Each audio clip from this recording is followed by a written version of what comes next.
హోమంలో ఆహుతి వేస్తూ మన పెదాలపైకి వచ్చే ఒక్క పదం స్వాహ. దీని వెనుక దాగిన పురాణ రహస్యం మీకు తెలుసా? ఒకరోజు ఋషులందరూ కలిసి వారి ఆశ్రమంలో ఒక హోమం చేస్తున్నారు. అగ్నిదేవుడు మంటల మధ్య దివ్యకాంతితో ప్రకాశిస్తున్నాడు. ఆ హోమం జరిగే సమయంలో వారిలో ఒక శిష్యుడికి స్వాహ అనే పదం పదే పదే వినిపించడంతో అతను అసలు స్వాహ అని ఎందుకంటారో తెలుసుకోవాలనే తపనతో తన గురువుని మెల్లగా ఇలా అడిగాడు. గురువుగారు, మంత్రం తరువాత తప్పకుండా స్వాహా అని ఎందుకనాలి? అప్పుడు గురువుగారు ఏం చెప్పారంటే, స్వాహాదేవి అగ్నిదేవుని భార్య.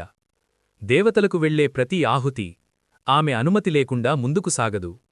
స్వాహ అంటే ఈ ఆహుతిని దేవతలకు అప్పగించాం అనే అర్పణం లాంటిది అని వివరంగా శిష్యుడికి చెప్తాడు.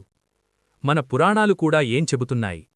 స్వాహా పలకని ఆహుతి అగ్నిలో కరిగిపోతుంది, దేవలోకానికి చేరదు. అప్పుడే అగ్ని మరింత ఉగ్రంగా మారింది. మంటలు ఆకాశాన్ని తాకాయి. గురువు నెమ్మదిగా అన్నారు, అందుకే హోమంలో స్వాహా అంటాం. ఇది మాట కాదు, దైవ సంకేతం, పురాణ శక్తి. ఈ వీడియో గనక మీకు నచ్చినట్లయితే please like, share and comment చేయండి. మరిన్ని మైథాలజీ వీడియోస్ కోసం మా ఛానల్ను సబ్స్క్రైబ్ చేసుకోవడం మర్చిపోకండి.